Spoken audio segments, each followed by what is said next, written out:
مقام ابراہیم کیسے کہتے ہیں؟ مقام ابراہیم پر یہ خوبصورت جار کس سعودی حکمران نے بنوایا تھا؟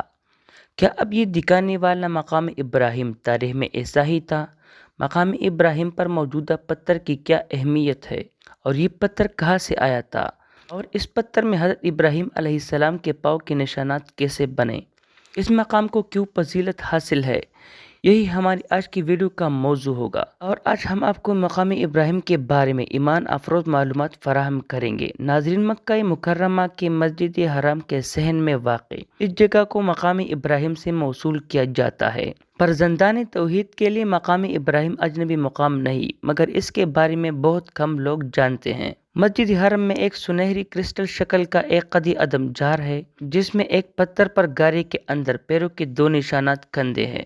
اس پتھر کو حجر اسماعیل بھی کہا جاتا ہے۔ یہ وہ پتھر ہے جس پہ کھڑے ہو کر حضرت ابراہیم علیہ السلام خانہ کعبہ کی دیواریں چن رہے تھے۔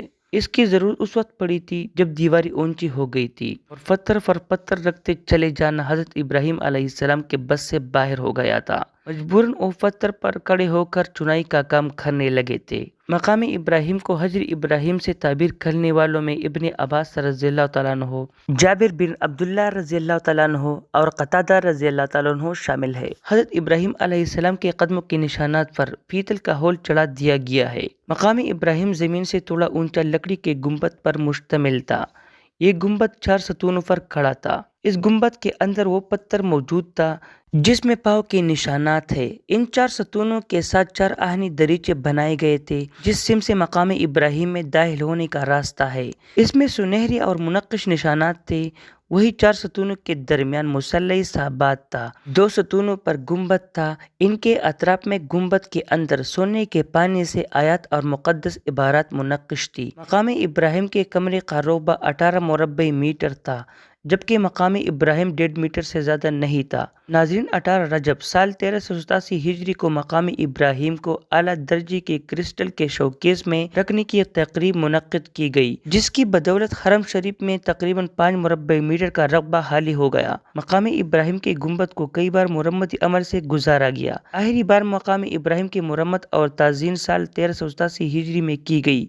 شاہ فیصل بن عبدالعزیز نے مقام ابراہیم پر عرضی لگا پردہ ہٹا کر کرسٹل شکل کا ایک گنبد لگوایا۔ ناظرین، شاہ فہد بن عبدالعزیز السعود نے مقام ابراہیم کا پورا ڈھانچہ دھاتوں سے تیار کروایا اور اس کی تیاری میں اعلیٰ معیار کا تانبا استعمال کیا گیا۔ اس کے اندرونی حصے میں سنہری پانی سے تیار دریچہ نصب کروایا۔ اس کے علاوہ اس کے فرش پر سیاہ گرینائٹ کی جگہ سنگ مرمر لگوایا۔ مقام ابراہیم کے گنبد کا خالص وزن 1 کلو 750 گرام ہے۔ اس کی اونچائی 1.30 میٹر ہے، زیر قطر 40 سینٹی میٹر ہے اور بالائی حصہ سے قطر 20 سینٹی میٹر ہے۔ بیرونی زیر قطر 80 اور نچلا دائرہ 2.51 میٹر ہے۔ ناظرین، سعودی عرب کے حرمین شریفین جنرل پریزیڈنسی ٹیکنیکی سروس کے انتظامیہ نے مقام ابراہیم کو منور اور معطر رکھنے کے لیے خصوصی اقدامات کیے ہیں۔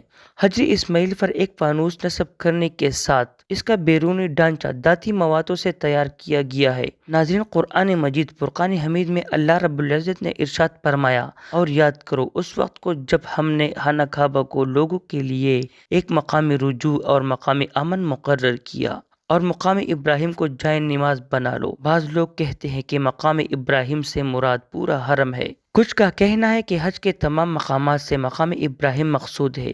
ایک قول یہ بھی ہے کہ عرفہ، مزدلفہ اور جمرات کا علاقہ مقام ابراہیم کہلاتا ہے۔ ناظرین، المصلی جائے نماز سے مراد ہے۔ ایک قول یہ بھی ہے کہ جس پتھر پر کھڑے ہو کر ابراہیم علیہ السلام خانہ کعبہ تعمیر کر رہے تھے، اس سے جائے نماز مراد ہے۔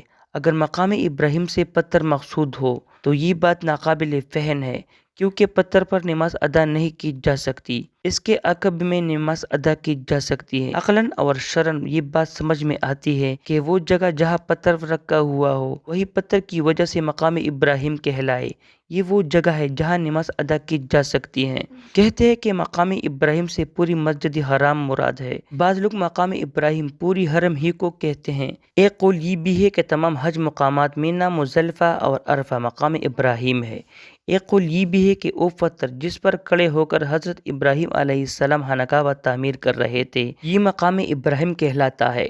ناظرین، یہ پتھر محفوظ ہے۔ اس پر حضرت ابراہیم علیہ السلام کے قدموں کے نشانات نمایاں ہے۔ اگرچہ یہ سخت ترین پتھر ہے، مگر اللہ کی قدرت سے اس پر اللہ رب العزت نے حضرت ابراہیم علیہ السلام کے قدموں کے نشانات چھوڑے۔ اصل پتھر جنت کا ہے۔ ترمذی، احمد، حاکم اور ابن حیان کی روایت ہے کہ رسول صلی اللہ علیہ وآلہ وسلم نے ارشاد فرمایا، حجر اسود اور مقام ابراہیم جنت کے دو یاقوت ہے، اللہ نے ان کی روشنی مٹھا دی ہے، اگر ایسا نہ ہوتا تو یہ مشرق و مغرب کو روشن کر دیتے۔ ناظرین، زمانہ جاہلیت میں بھی عرب حجر اسود اور مقام ابراہیم کی تعظیم کیا کرتے تھے۔ اچھی بات تو یہ ہے کہ اللہ رب العزت نے ان دونوں کو بت بننے سے بچایا۔ عربوں نے کبھی بھی ان کی پوجا نہیں کی۔ خانہ کعبہ کے ساتھ بھی ایسا ہی ہوا۔ اللہ نے تینوں مقدس جگہوں کے لیے امت محمدیہ کے لیے شرک کی آلودگیوں اور علائشوں سے پاک و صاف رکھا۔ اللہم رب جبرائیل و میکائیل و رب اسرافیل اعوذ بک من حر النار و من عذاب القبر۔